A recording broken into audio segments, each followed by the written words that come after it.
ನಮಸ್ಕಾರ ವೀಕ್ಷಕರೇ. ಇಲ್ಲಿ ಜೀವನದ ಕೆಲವು ವಿಚಾರಗಳು, ವಾಸ್ತವಿಕ ಅಂದರೆ ರಿಯಾಲಿಟಿ ಕೆಲವೊಂದು ವಿಚಾರಗಳನ್ನು ಈ ವಿಡಿಯೋದಲ್ಲಿ ಹೇಳಿದ್ದೇನೆ.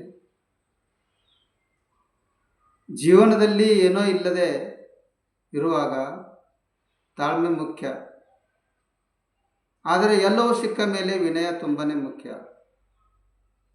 ಕೊಡುವುದನ್ನು ಮುಕ್ತ ಹೃದಯದಿಂದ ಕೊಡಬೇಕು, ಬರುವುದು ತಾನಾಗೇ ಬರುತ್ತದೆ.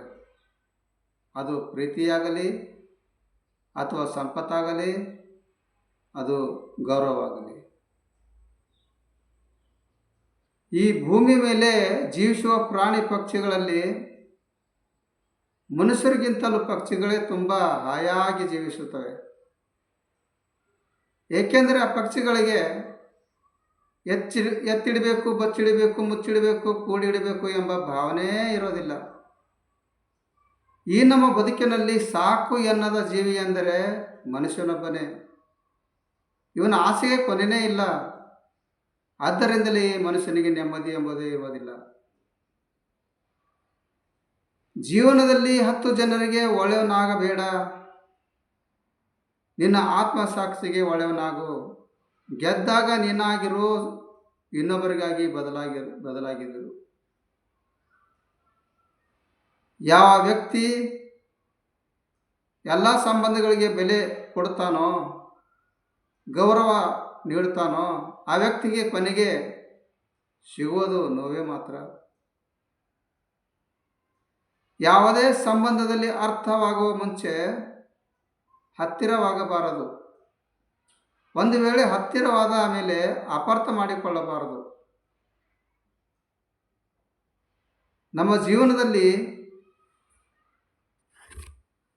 ನಮ್ಮ ಬಗ್ಗೆ ಹೊಗಳುತ್ತಿರುವ ಸಾವಿರಾರು ಜನರಿಗಿಂತ ತಪ್ಪು ಮಾಡಿದಾಗ ತಿದ್ದುವ ಒಬ್ಬ ಒಳ್ಳೆಯ ಮಿತ್ರ ಮತ್ತು ಗುರು ಇದ್ದರೆ ಸಾಕು. ಹೊಗಳುವ ಜನ ಸಿಗುತ್ತಾರೆ, ಆದರೆ ಎಡವಿದ್ದಾಗ ತಪ್ಪು ತಿದ್ದವರು ಬೆರಳೆಣಿಕೆ ಜನ ಮಾತ್ರ. ಜೀವನದಲ್ಲಿ ಅತಿಯಾಗಿ ಯಾರನ್ನು ಹಚ್ಚಿಕೊಳ್ಳಬೇಡಿ, ಏಕೆಂದರೆ ಅತಿಯಾದರೆ ಅಮೃತವೂ ಸಹ ವಿಷವಾಗುತ್ತದೆ. ಹಾಗೆ ಅತಿಯಾದ ನಂಬಿಕೆ ನಿಮ್ಮನ್ನು ನಿರ್ಬಂಧಿತ ಪಟ್ಟಿಗೆ ಸೇರಿಸುತ್ತದೆ. ಜೀವನ ಎಂದರೆ ನಿಮ್ಮನ್ನು ನೋಡಿಕೊಳ್ಳುವುದು ಎಂದಲ್ಲ, ನಿಮ್ಮನ್ನು ರೂಪಿಸಿಕೊಳ್ಳುವುದು ಎಂದರ್ಥ.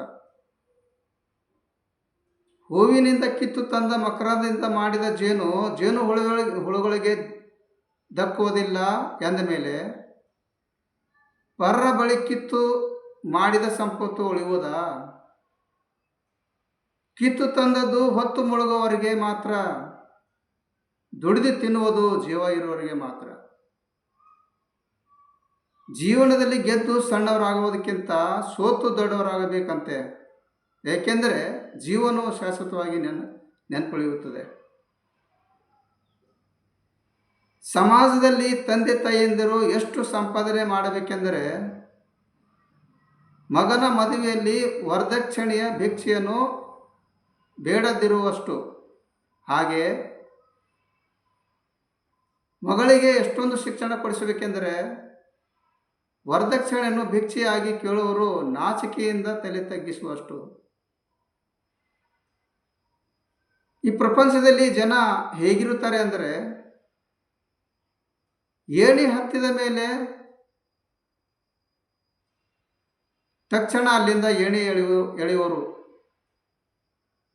ಹಾಗೆ ಕುರುಡನಿಗೆ ಕಣ್ಣು ಕಾಣಲು ಶುರುವಾದರೆ ಅವನು ಮಾಡುವ ಮೊದಲ ಕೆಲಸ ಎಂದರೆ ತನಗೆ ಯಾವಾಗಲೂ ಆಸರೆ ಆಗಿದ್ದ ಕೋಲನ್ನು ಎಸೆಯುವುದು. Thanks for watching my videos. Like it, share it, subscribe it.